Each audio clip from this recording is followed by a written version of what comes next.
కోట్లాది ప్రజల నిరీక్షణకు తెరదించుతూ అయోధ్యలో అపురూప రామ మందిర నిర్మాణం ఆవిష్కృతమైంది. కోట్లాది మంది భక్తుల జయ జయ ధ్వానాల మధ్య బాలరాముడి ప్రతిష్ట ఆలయంలో కొనసాగింది.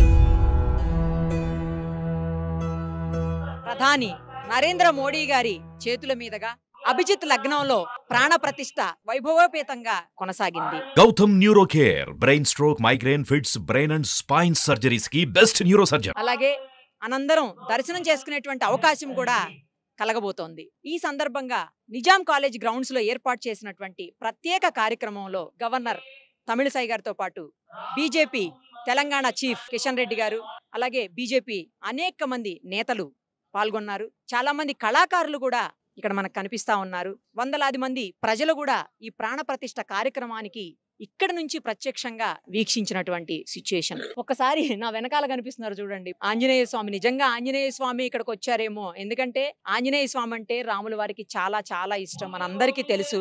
ఆయనే స్వయంగా ఇక్కడికి వచ్చారేమో అన్నట్లుంది. ఎంత టైం నుంచి ఉన్నారు? 4-5 hours. ఎంత టైం పడుతుంది రెడీ అవ్వటానికి? 1.5 hour. ఎక్కడి నుంచి తెస్తారు ఇవన్నీ?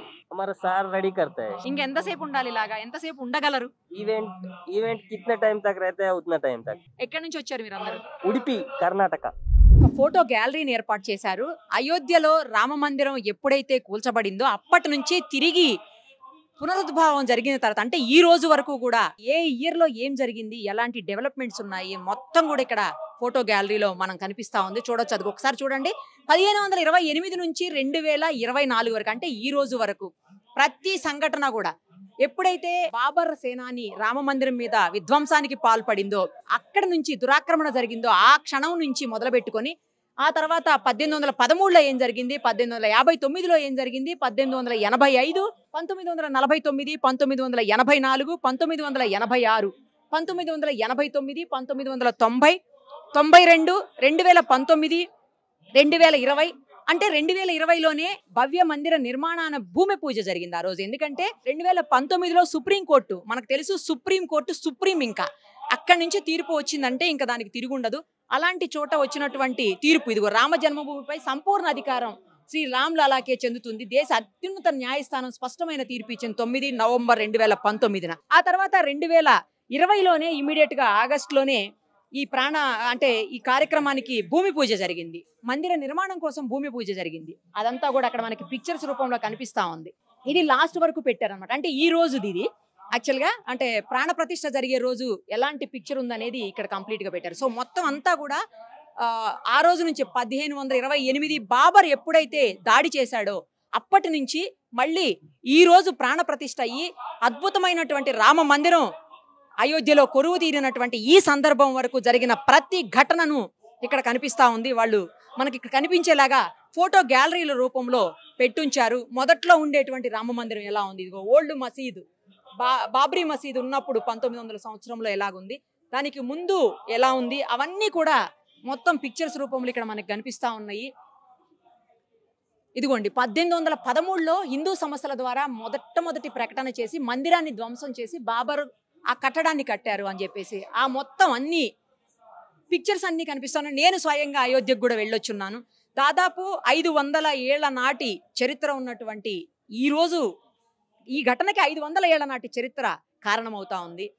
నిజానికి ఎప్పుడైతే రామ మందిరం మొదలు ఉందో అప్పటి నుంచి రామ మందిరం కూలగొట్టి మసీదు కట్టి తర్వాత మళ్ళీ రామ మందిరం, మళ్ళీ మసీదు, మళ్ళీ మందిరం, మళ్ళీ మసీదు, ఇలాగా 500 ఏళ్ల పాటు జరిగినటువంటి సంఘటనతో 150 అడుగుల లోపల వరకు కూడా డెబ్రీ ఉన్నటువంటి పరిస్థితి. అంటే ఈ నిర్మాణాలకు సంబంధించినన్ని ఎప్పటికప్పుడు కూల్చుకుంటా పోతే అవన్నీ కింద మొత్తం ఉండిపోయాయి. బట్ ఆ 150 అడుగుల లోతులో ఉన్నటువంటి ఆ డెబ్రీ మొత్తాన్ని తీశారు. అంటే ఏదైతే ఆ రాళ్ళు రప్పలు అవన్నీ ఉన్నాయో కట్టడాలకు సంబంధించినవి, అవి మొత్తం తీసి చాలా లోపల వరకు కూడా ఫౌండేషన్ వేసి చేసినటువంటి పరిస్థితి. 1000 ఏళ్ల వరకు రామ మందిరం కించిత్ కూడా చెక్కు చెదరకుండా నిర్మాణాన్ని చేసినటువంటి ఘనత ఖచ్చితంగా బీజేపీ ప్రభుత్వానికే దక్కుతుంది, కేంద్ర ప్రభుత్వానికే దక్కుతుందని చెప్పడంలో ఎలాంటి సందేహం లేదు. 1859లో ఆ వివాదాస్పద స్థలం చుట్టూ కూడా రక్షణ కవచం ఏర్పాటు చేసిన అప్పట్లో ఉన్నటువంటి బ్రిటిష్ ప్రభుత్వం. అది తర్వాత 1885లో సమస్య మొట్టమొదటిసారిగా ఫైజాబాద్ జిల్లా కోర్టుకు చేరింది అని చెప్పేసి దానికి సంబంధించినటువంటి పిక్స్. అలాగే ఇంకా మిగతా అన్నీ కూడా ఆ దురాక్రమణలో ఏమేం జరిగింది. మొదట్లో బాలరాముడి విగ్రహం ఉండేది. ఆ బాలరాముడి విగ్రహాన్నే ఇక్కడ కూల్చివేసినటువంటి పరిస్థితి. అందుకే ఫస్ట్ ఫ్లోర్ లో ఇప్పుడు బాలరాముడి విగ్రహం పెట్టారు. సెకండ్ ఫ్లోర్ లో మళ్ళా రాముడి విగ్రహం పెడతారు. సెకండ్ ఫ్లోర్ ఇంకా స్టార్ట్ అవ్వలేదు. అంటే ఇది కింద గ్రౌండ్, ఫస్ట్ ఫ్లోర్ ఇంకా స్టార్ట్ అవ్వాలి. ఫస్ట్ ఫ్లోర్ తర్వాత సెకండ్ ఫ్లోర్ కూడా ఉంటుందని చెప్తున్నారు. ఆ రోజు ట్రస్ట్ వాళ్ళు చెప్పింది. ఫస్ట్ ఫ్లోర్ లో మళ్ళీ పెద్ద విగ్రహాన్ని పెట్టేటువంటి పరిస్థితి త్వరలో మనం అది కూడా చూస్తాము. అంటే కొంచెం నిర్మాణానికి టైం పడుతుంది కాబట్టి ఆ సమయం తర్వాత మనం అది కూడా చూసేటువంటి అవకాశం మనకు దొరుకుతుంది. ఇలా మొత్తం పిక్చర్స్ అన్ని కూడా ఇక్కడ రామ జన్మభూమికి సంబంధించినటువంటి ఫోటో గ్యాలరీ చాలా అద్భుతంగా అనిపిస్తోంది. ఎందుకంటే ఇవన్నీ మనకు తెలియదు, ఎప్పుడో జరిగాయి కదా, మనకు అవన్నీ తెలియదు. చాలా మంది పుట్టి కూడా ఉండకపోవచ్చు ఈ ఘటనలు జరిగేటప్పటికి. బాబ్రీ మసీదు కూల్చిన సంఘటన కూడా అందరికీ గుర్తుండకపోవచ్చు. బట్ ఇక్కడ మాత్రం ఫోటో గ్యాలరీలో ప్రతిదీ కొన్ని వేల మంది తుపాకీ గుళ్ళకి దెబ్బలు తాకించుకున్నటువంటి పరిస్థితి. కొంతమంది అయితే బలైపోయారు కూడా. కొన్ని వేల మంది జైళ్ల పాలైనటువంటి సిచ్యుయేషన్, కారాగారాల్లో సంవత్సరాల తరబడి ఉన్నటువంటి పరిస్థితి. కరసేవకులు ఎంతో మంది ఉన్నారు. సో వాళ్ళందరికీ సంబంధించిన ఇక్కడ చూడండి మనకు డెమాలిషన్ ఆఫ్ బాబ్రీ మసీద్ అవన్నీ చూసేటువంటి అవకాశం మనకి దొరికింది. ఇదిగో నిర్మాణానికి సంబంధించిన ప్రతి ఘట్టాన్ని కూడా పిక్స్ తీసి ఇక్కడ పెట్టారు. ఎప్పుడైతే దేశంలో ఉన్నటువంటి సుప్రీంకోర్టు మన అత్యున్నత న్యాయస్థానం తీర్పు ఇచ్చిందో నవంబర్ 9, 2019, ఆ తర్వాత జరిగినటువంటి ప్రతి ఘటనని, ప్రతి ఈచ్ అండ్ ఎవ్రీథింగ్ వాళ్ళు పిక్స్ తీసి ఇక్కడ మంచిగా ఫోటో గ్యాలరీలు పెట్టారు. లాస్ట్కి ఈ పిక్చర్స్ అన్ని చూస్తూ లాస్ట్కి వస్తే మీకు కనిపిస్తుంది ప్రస్తుతం మనం చూస్తున్నటువంటి అపురూప కట్టడము, గొప్పదైనటువంటి కట్టడము రామ మందిరం. ఇదే అది మనం ప్రత్యక్షంగా కూడా చూసాము. ఈరోజు ప్రాణ ప్రతిష్ఠ తీసుకుంది ఈ రామ మందిరం. అలాగే బాలరాముడు ఆలయంలో కొలువై రేపటి నుంచి భక్త జన కోటికి దర్శనం ఇవ్వబోతున్నారు. రేపటి నుంచి ఎప్పుడైనా సరే వెళ్ళే అవకాశాన్ని ట్రస్ట్ కల్పించింది. ఎప్పుడైనా చూడొచ్చు రాముల వారిని, బాలరాముడిని అని చెప్పాలి. రాముల వారిని చూడాలంటే ఇంకో కొంచెం టైం పడుతుంది. ఫస్ట్ ఫ్లోర్ వరకు అవ్వాలి, అప్పుడు మాత్రమే టైం పడుతుంది. అప్పటి వరకు అవకాశం లేదు. ఇప్పుడైతే బాలరాముడిని చూడాలనుకుంటే రేపటి నుంచి ఎప్పుడైనా చూసే అవకాశం ఉంటుంది. అన్ని రకాలుగా అంటే ఇప్పుడు అయోధ్యకు కూడా ఫ్లైట్స్ వచ్చాయి, అంతకుముందు లేకుండే. ఇప్పుడు అయోధ్యకి ఫ్లైట్స్ కూడా వచ్చాయి. మేము వెళ్ళినప్పుడు కూడా ఈవెన్ లక్నో నుంచి వెళ్లాల్సినటువంటి సిచ్యుయేషన్. బట్ ఇప్పుడు అక్కడ ఎయిర్పోర్ట్ కూడా ఓపెన్ అయిపోయింది. అలాగే ప్రత్యేకంగా 20 రైళ్లను నడిపిస్తుంది దక్షిణ మధ్య రైల్వే కూడా. ఇక్కడి నుంచి మనకు ప్రత్యేకంగా ఇక్కడి నుంచే నడుస్తున్నాయి 20 రైళ్లు. సో బస్సులు ఉన్నాయి. ఏ మార్గంలో అయినా సరే వెళ్ళి చూసే అవకాశం ఇప్పుడు భక్తులకు కలుగుతోంది. ఏదైనా కూడా ఒక గొప్ప రోజు అని చెప్పాలి. ఇది మొత్తం దేశవ్యాప్తంగా కూడా పండుగ చేసుకుంటుంది. మామూలు పండుగ కాదు, గుండె లోతుల్లో నుంచి వస్తున్నటువంటి సంతోషకరమైనటువంటి పండుగ అని చెప్పాలి. ఏ ఒక్కరూ కూడా అసలు ఇంత అద్భుతమైనటువంటి కట్టడాన్ని మళ్ళీ చూస్తామని, రామ మందిరం నిర్మితం అవుతుంది అని చెప్పి ఊహించి ఉండరు. బట్ వాటన్నిటినీ నిజంగా ఈరోజు బీజేపీ ప్రభుత్వం నిజం చేసింది, మోడీ గారి ఆధ్వర్యంలో ఉన్నటువంటి ప్రభుత్వం నిజం చేసిందని చెప్పడంలో మాత్రం ఎలాంటి సందేహం లేదు. పార్టీలకు అతీతంగా, ప్రభుత్వాలకు అతీతంగా రామ మందిర నిర్మాణాన్ని గొప్ప కట్టడంగా చూడాల్సినటువంటి అవసరం అయితే ఉంది. ఎలా అనిపిస్తుంది ఈరోజు మాకు? మేము చాలా ఏళ్ళ నుంచి ఎదురు చూస్తున్నాము ఈ గురి గురించి. సో మా కళ నెరవేరిందని అనుకుంటున్నాం. మా కళ అని కాదు, యావత్ భారతదేశంది కళ నెరవేరింది. అదంతా ఏ ప్రభుత్వంలో అనుకోలేదు, కానీ మోడీ ప్రభుత్వం వచ్చినందుకు ఇదంతా జరిగింది. వెళ్ళలేదండి. ఇప్పుడు వచ్చే 2-3 మంత్స్లో కంపల్సరీ మా ఫ్యామిలీ ఫ్రెండ్స్తోని కలిసి వెళ్దాం అనుకుంటున్నాము. కానీ ఈరోజు చాలా చాలా హ్యాపీ అండి. మేమని కాదు, యావత్ ప్రపంచం మన భారతదేశం వైపు చూస్తుంది. అది ఇలాగే మోడీ వైపు చూస్తుంది. ఇదంతా సాధ్యమైంది మోడీ వల్లనే అండి. సో జై శ్రీరామ్ అండి. జై శ్రీరామ్. చాలా ఆనందంగా ఉంది. ఈరోజు మనకు పెద్ద ఫెస్టివల్ ఇది. రామ మందిరం అసలు మనం కాదనుకున్నాము, కాకపోతే అది ఓన్లీ మోదీ వల్లనే అయింది. ఎవరితో కాకపోతున్నాయి కూడా. ఇన్ని సంవత్సరాలకు మనకు తప్పకుండా మోదీ వల్ల సాధ్యమైంది. ప్రతి ఒక్క హిందూ గర్వపడవలసిన సమయం ఇది. ప్రతి ఒక్కరు వెళ్ళి చూడవలసినది కూడా. మనం తిరుమల ఎలా వెళ్తామో ఇది కూడా ఒక పుణ్యక్షేత్రం. ప్రతి ఒక్కరు, ప్రతి హిందువు కూడా ప్రతి దర్శనాన్ని, శ్రీరాముని దర్శనం చేసుకోవాలని చాలా ఆనందంగా ఉంది. జై శ్రీరామ్. జై Shriram madam. This is very happy occasion మాకు ఇది. ఆఫ్టర్ 500 years తర్వాత మళ్ళీ మా రాముడు తిరిగి మా ప్లేస్లోకి వచ్చిండు. తను పుట్టిన స్థలంలో his born. I see that this is one of the project done. ఇంకా మాకు project 2 and project 3 pending, which is Mathura and Kashi. So it's a competition between Mathura కావాలా, కాశీ కావాలా. Is a pick for us now, and we thank Modi and Yogi for doing this one. This is a very good day for us, wherein Ramudu malli tirigi tana own house ki tanu back vachadu, and it's we see that's start of త్రేతాయుగం మళ్ళీ start అయిందని మేము భావిస్తున్నాం. Thank you. ఈరోజు సిటీలో లక్ష్మణ్ గారు చాలా మంచి ప్రోగ్రామ్ చేశారండి. మన లైఫ్ టైంలో మనం ఎన్నో పెద్ద పెద్ద కార్యక్రమాలు టెక్స్ట్ బుక్స్లో కానీ ఇంటర్నెట్లో కానీ న్యూస్ పేపర్లో వింటుంటాం. మన లైఫ్ టైంలో మనం ఇది చూస్తానికి వచ్చింది మనం చాలా పెద్ద fortunate event. And I will అంటే మనం ఇంకో విధంగా ఎట్లా ఆలోచించంటే ఇది రాముడు గర్వాప్సి అంటారు దీన్ని. సో మళ్ళీ గుడికి వచ్చారు, ఆ ఐడియల్స్ని మళ్ళీ వచ్చేస్తారు. సో దాన్ని గర్వాప్సి అని కూడా. మాకు మంచిగా అనిపిస్తుంది మేడం. ఇంకా మేము అసలు అనుకోలే గుడి కడతారని. ఇప్పుడు మోదీ గవర్నమెంట్ వచ్చింది, అది ఏది కరెక్ట్ ఉంది వాళ్ళకి ఇచ్చినారు సపోర్ట్, అది మాకు చాలా నచ్చింది. ఇంకా మేము మొత్తం ఒక రిలీజన్ హిందూ ఉంది, మొత్తం హ్యాపీ ఉన్నారు చాలా ఈ గుడితో. చాలా 500 years వెయిట్ చేసినాం, ఇప్పుడు వచ్చింది అనుకోండి. హ్యాపీ. జై శ్రీరామ్.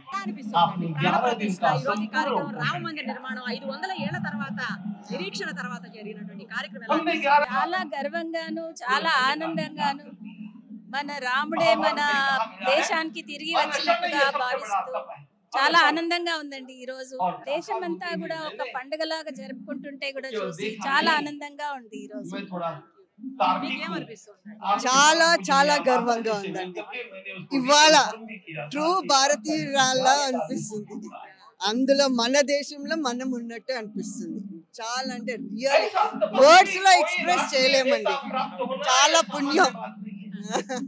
రామ మందిరం ఏదైతే దివ్యభవనం అందిందో మరి మన భారతీయుల యొక్క హిందుత్వానికి నిదర్శనమైనటువంటి శ్రీరాముని ఈ రోజు ఏదైతే స్థాపన చేసిండ్రో అది ముఖ్యంగా నరేందర్ మోదీ గారి చేతుల మీదుగా జరిగిందో చాలా ఆనందంగా ప్రతి ఒక్క భారతీయుడు కూడా చాలా సంతోషపడాల్సిన విషయము. అది ఆ స్థాపన జరిగేటప్పుడు మేము చాలా ఎమోషనల్ కూడా అయినాం. ఆయన 3 రోజులు ఉపవాసం ఉంటే 11 రోజులు ఉపవాసం ఉండే ఆయన చెప్తున్నాడు 3 రోజులు ఉపవాసం ఉండమని చెప్పినాము, కానీ 11 రోజులు నిష్ఠతో చేసిండు. మరి శ్రీరామునికి రామరాజ్యం రావాలి అనే కోరికతోటి ఏదైతే రాబోయే రోజులలో ప్రతి ఒక్కరం కూడా ఆశిస్తున్నాం. ఎందుకంటే కలియుగం ఎట్లయిపోయింది మనందరికీ తెలుసు. బంధుత్వాల విలువ కానివ్వండి, సమాజం విలువ కానీ, సమాజం పట్ల బాధ్యత కానీ, రాజకీయ నాయకులకు ఒక మారల్స్ కానీ లేకుండా ఉన్నటువంటి ఈ పరిస్థితులలో మరి ఈ ఒక భవనం ఏదైతే రామ మందిరం ఉందో అది ఒక గొప్ప మెసేజ్ ను మన పబ్లిక్ లోకి తీసుకుపోతుందని మనస్ఫూర్తిగా కోరుకుంటున్నా. మరి రామరాజ్యం తొందరలోనే చూస్తామన్న ఆశ కూడా ఉంది. రాబోయే రోజులలో చాలా మార్పులు కావాలి. ముఖ్యంగా యువతకు రామాయణం అన్నది ఏంది, రాముడు ఏంది అన్నది తెలుసుకోవడానికి ఈ దివ్య మందిరం ఏదైతే కట్టినామో, ఎందుకంటే రామాయణం తెలియదు, భారతం తెలియదు, ఎవరెవరి గురించో తెలుసు, అవసరం లేని వాళ్ళ గురించి మనం చదువుకుంటున్నాం.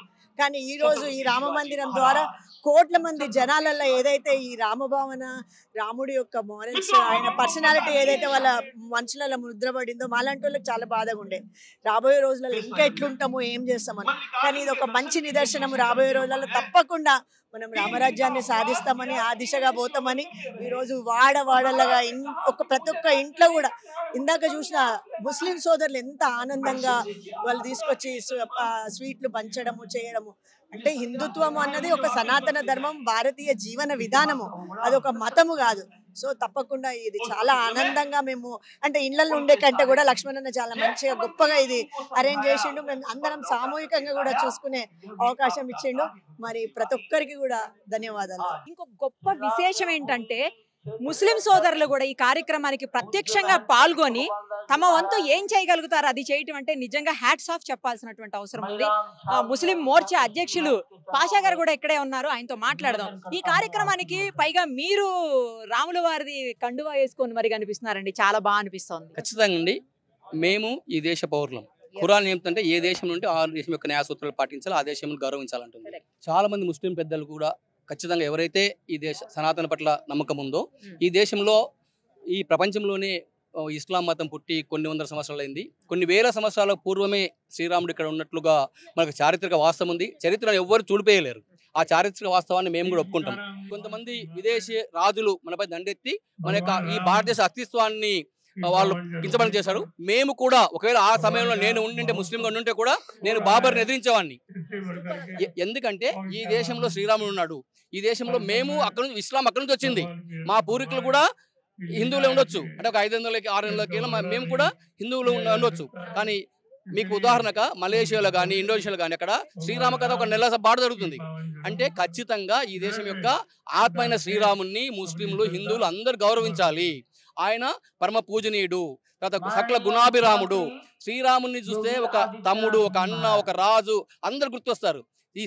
నన్ను చాలా మంది అడిగారు, ఎందుకు మీరు రామరాజ్యం రావడం కొరకు మీరు బీజేపీలో ఉంటే, అవును ఖచ్చితంగా రామరాజ్యం రావాల్సిందే.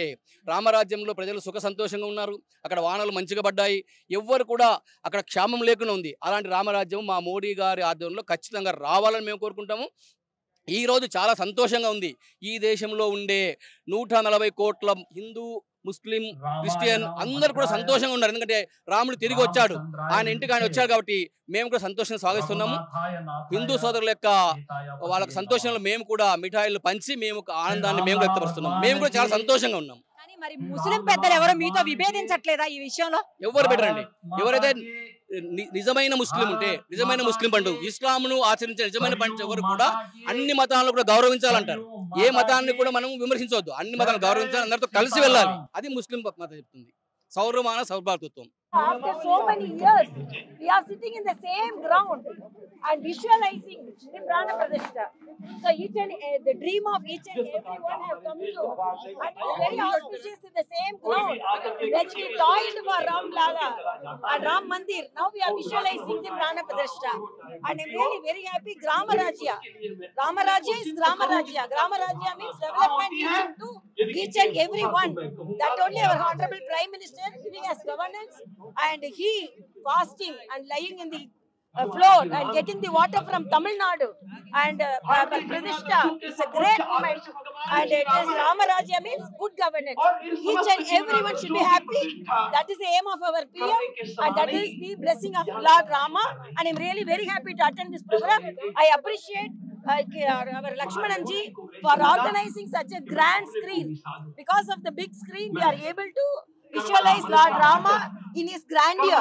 I'm really very happy. Thank you. Nizam college మైదానంలో బాల రాముని యొక్క విగ్రహ ప్రతిష్ట, ప్రాణ ప్రతిష్ట కార్యక్రమము జరుపుకోవడం అనే దానికి ఒక చరిత్ర ఉన్నది.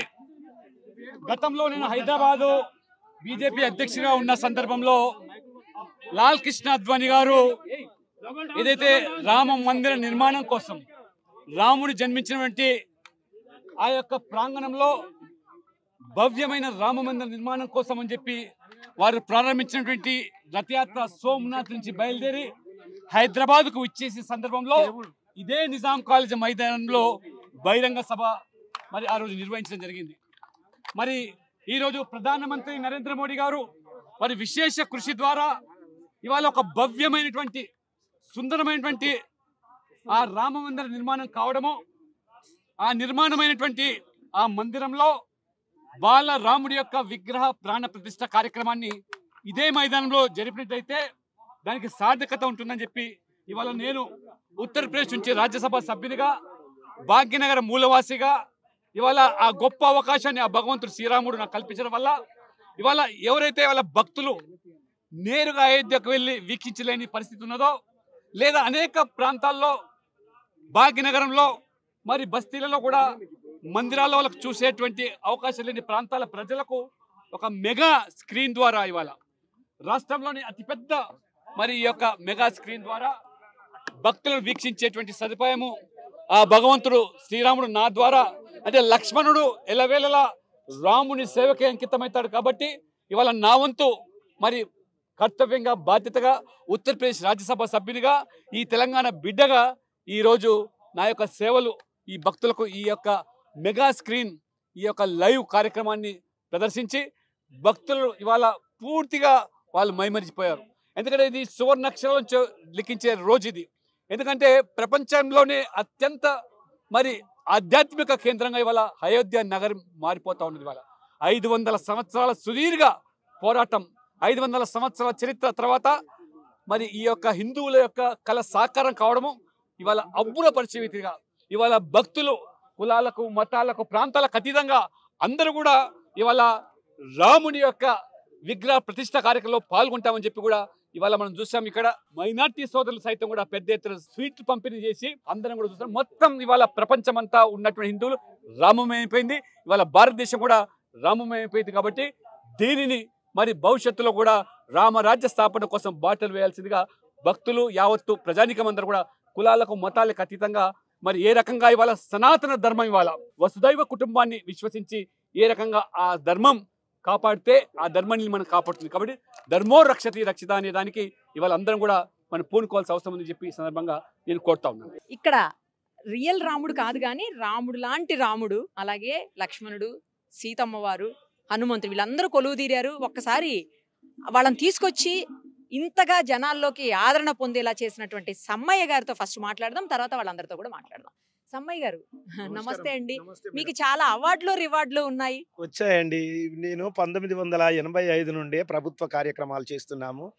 మా తాత ముత్తాతల నుండి పూర్వకాలం నుండి ఆనవాయితీగా కళను నమ్ముకునే మా తల్లిదండ్రులు, మా పూర్వులు, మా పెద్దలు తాతల కానుండే మాకు ఈ సాంప్రదాయమైన కళ, వృత్తి కళ.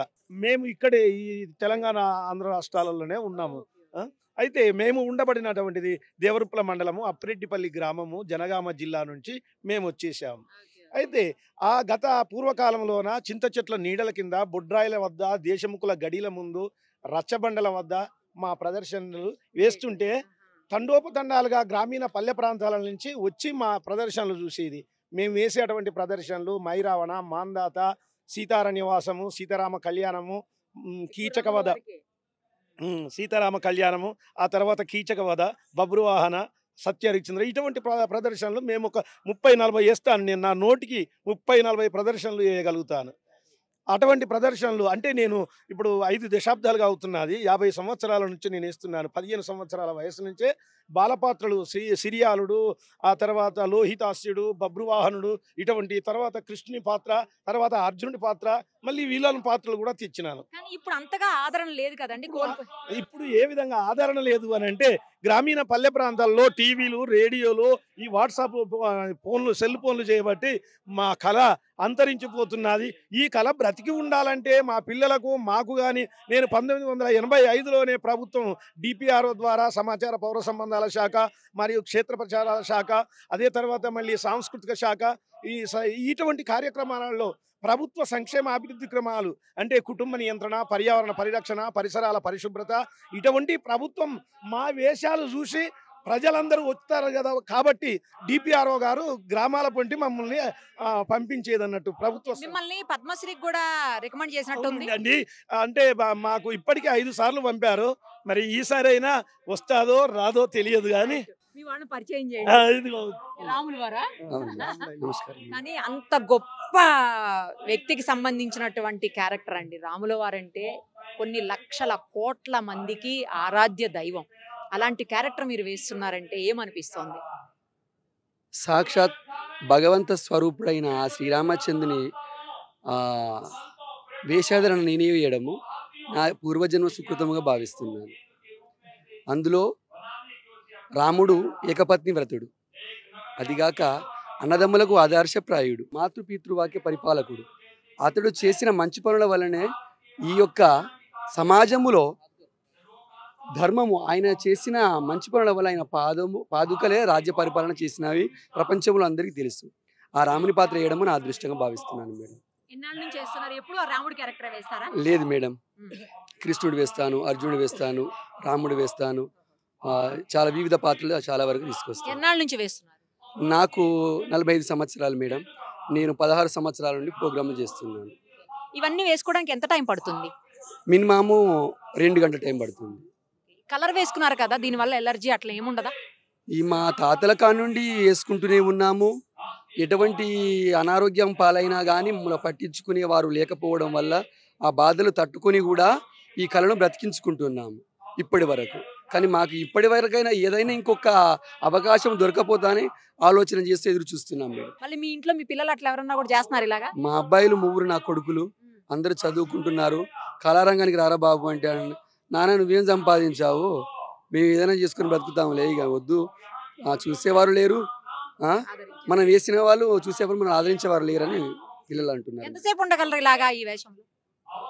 20 అంటే ఒక్క ప్రోగ్రాము కనీసానికి ఏకదాటిగా 9 గంటలు పాడగలుగుతాం మేడం. 9 గంటలు ఉండగలుగుతాం. ఏ ఊరండి? పాలకుర్తి మండలం, గ్రామం తొరూరు మేడం. మీరేం క్యారెక్టర్? భరతుడు. ఓకే. ఎప్పటి నుంచి చేస్తున్నారు? నేను 35 సంవత్సరాలు చేస్తున్నాను. ఓకే. ఎంతసేపు పడుతుంది రెడీ అవ్వడానికి? 2 గంటలు పడుతుంది మేడం. మళ్ళీ తీయడానికి గంట టైం పడుతుంది. పడుతుంది గంట మళ్ళా. మీరే రెడీ అయిపోతారా ఎవరైనా మేమే రెడీ అయితే మేమే మేకప్ చేసుకుంటాం, మీరే మేమే చేసుకుంటాం. సినిమా వాళ్ళు చేసుకున్నట్టు కాదు, మా సొంత మేకప్ తో చేసుకుంటాం. ఓకే. ఎలా అనిపిస్తుంది భరతుడిగా చేయటం? చాలా సంతోషంగా ఉన్నది, ఎందుకంటే శ్రీరాముని పాదాలు మోసిండు కాబట్టి, ఆయన పాదుకలు మోసిండు కాబట్టి భరతుని వేషం కట్టడం చాలా సంతోషంగా ఉంది. నా పాత్ర రావణ బ్రహ్మ. ఈ రావణ బ్రహ్మ పాత్ర వేయడం నాకు చాలా సంతోషము. ఎన్నేళ్ల నుంచి చేస్తున్నారు? నేను చిన్నప్పటి నుండి అంటే ఒక 16-17 సంవత్సరాల నుండి చిన్న చిన్న పాత్రలు వేసుకుంటూ మళ్ళీ అందులో ఆడిషన్ కట్టుకుంటూ మా నాయన నామాలు పెట్టి ముందుగా ఆడించడము, ఓ పద్యం పాడించడము, ముందుగా స్టేజ్లో అట్లా చేసి ఆడిషన్ కట్టాను. మళ్ళీ ఇప్పుడు మొగేషన్ కడుతున్నాను. అన్ని పాత్రలకు ప్రాణం పోస్తాను. నాకు చాలా సంతోషం. ఈ అయోధ్య రాముడి గురించి, అయోధ్య రాముడు ఆయన పుట్టిన స్థలము బాలరాముడిగా భద్రాచలంలో, అక్కడ రాముడిగా జీడికలలో, అక్కడ రాముడిగా, ఇవన్నీ ఈ ప్రపంచానికి సృష్టికర్త అయినటువంటి ఆ అయోధ్య రాముడు మన అందరికీ గొప్పతనంగా ఈ రోజుగా వేడుకలు బ్రహ్మాండంగా చాలా బాగున్నాయి మేడం. నా పాత్ర విభీషణ. ఇలాంటి ప్రోగ్రాం ఈ సందర్భం ఈ రోజు చేయడం మా అదృష్టం మేడం. నా పేరు గడ్డం రజితాద్రి, గ్రామం దడదపల్లి, మండలం పాలకుర్తి. 15 సంవత్సరాలు అవుతుంది మేడం. నమస్కారం మేడం, మీతో మాట్లాడడం మా అదృష్టం అనుకుంటున్నాను మేడం. ఎందుకు అంటే మాది పాలకుర్తి మండల్, బమ్మెరపోతన పుట్టినటువంటి విలేజ్ మాది. బమ్మెరపోతన కవీశ్వరుడు ఆ విలేజ్. నా పేరు రాసల ప్రభాకర్, మా తండ్రి పేరు భుజంగం. ఎందుకంటే నాకు బాధ ఏంటంటే మా తాతగారు ఎన్నో ప్రదర్శనలు ఇచ్చాడు, ఇంతవరకు ఇల్లు కట్టలే. మా తండ్రి దాదాపు 50-60 సంవత్సరాలు వేషాలు చేస్తూ ఆడవేషాలు చేస్తూ ఉన్నాడు. మా తండ్రి కట్టలేదు. ఇప్పుడు మేము కూడా ఇల్లు కట్టలేదు. ఎందుకంటే ఏ ప్రభుత్వం వచ్చినా మేము చెప్పినటువంటి ముచ్చట్లు వింటున్నారు, వీరినట్టే మమ్మల్ని పట్టించుకుంటాను. మరి ఈ ప్రభుత్వం అయినా మాకు సహకరించి ప్రతి ఒక్క కళాకారునికి పెన్షన్ కావాలి మేడం. ముందుగా పెన్షన్ కావాలి. ఎందుకు అంటే పెన్షన్ కావాలంటే 57 సంవత్సరాలు దాటిన పైబడి ఇస్తామంటున్నారు. అలా కాదు, వృత్తిని నమ్ముకున్నటువంటి 57 ఉపకులాలు ఏవైతే ఉన్నాయో వీళ్ళు అయిన కళాకారులా కాదా అని వారికి పెన్షన్ ఇవ్వాలి.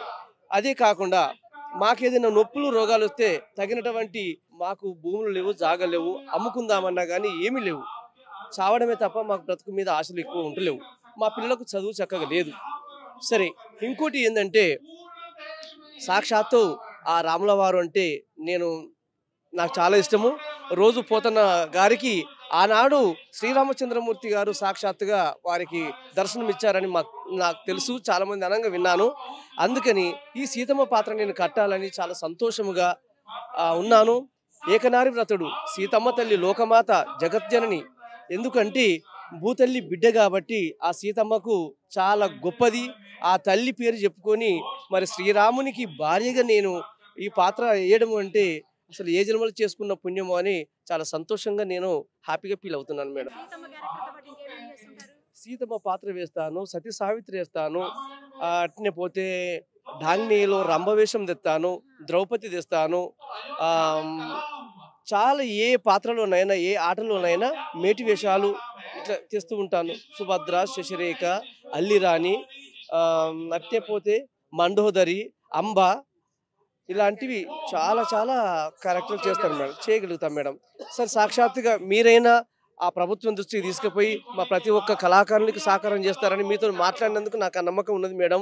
మీరు ఎంతో మందిని అడగంగా నేను విన్నాను. మిమ్మల్ని చూడగానే సాక్షాత్తు ఆ సీతమ్మ తల్లిని దర్శించుకున్నట్టు అయింది మేడం. నన్ను కూడా మమ్మల్ని మా అందరినీ ప్రభుత్వానికి గుర్తింపు తీసుకొచ్చే మాదిరిగా మాకు సహకారం చేస్తారని మీకు చేతులెత్తి మొక్కుతున్న తల్లి. నమస్కారం తల్లి. సుమల్ ఛానల్ గారికి, సిబ్బంది గారికి మా యొక్క నమస్కారములు. మా కళలు అంతరించిపోకుండా కాపాడుకుంటూ ఇంతవరకు దాకా వచ్చేస్తున్నాం మేడం. చిన్నవాళ్ళు ఎవరు కూడా ఈ పాత్రలు చేస్తలేరు, చదువుకుంటున్నారు, కొందరు పని చేసుకుంటున్నారు. బీద కుటుంబాలే, చిందు కులం అంటే బీద కుటుంబాలే, పెద్ద గొప్పలం కాదు. మేమంటే భక్త ప్రహ్లాదుడు, శ్రీయాలుడు, లక్ష్మణుడు, అట్లాగా నారదుడు, అట్లాగా కొన్ని విలన పాత్రలు కూడా వేస్తాము. నేను 12 సంవత్సరాల నుంచి చేస్తున్నాను. నేను 55 సంవత్సరాలకు వస్తున్నాను మేడం. ఇంతవరదాకా ఈ కళను అంతరించిపోకుండా ఇక్కడ ఈ స్వామివారి సన్నిధానంలో త్రేతాయుగంలో శ్రీరామచంద్రుడు ఆనాడు సత్యశ్యామలంగా కాపాడాడు. కానీ ఈరోజు అయోధ్యలో ప్రతిష్టాపన జరిగినది. రాముడి ఆ దివి నుండి భూమికి దిగి వచ్చిన అటువంటి రాముడు వారి పాదాలకు నమస్కరించాం. మనసులో అంటే పులకరిస్తుంది ఆ మాట చెప్పడానికి కూడా అంత ఆనందంగా. అట్లాగా ఇప్పుడు ఆ టీవీ అక్కడి నుంచి ఢిల్లీలో జరిగే కార్యక్రమం ఇక్కడ ఈ థియేటర్ పైన చూస్తుంటే ఆనంద భాషలు ఏడ్చాము. ఇప్పటికి ఈ పాత్రలో ఉండి కూడా ఈ పాత్రలు ఆ లక్ష్మణి పాత్ర ఇట్లా రాముని పాత్రలు మా పెద్దలు ఇట్లా చేస్తున్నారు. ఆనంద భాషలు ఏడుస్తూ కూడా తరించాము, చూశాము. ఇందులో పాల్గొన్నందుకు మాకు కూడా చాలా సంతోషం మేడం. మరి సుమన్ ఛానల్ గారికి మీకు కూడా ప్రత్యేక వందనాలు. మమ్మల్ని గుర్తింప చేస్తారని ప్రభుత్వానికి మేము మనస్ఫూర్తిగా నమస్కరిస్తున్నాం మేడం.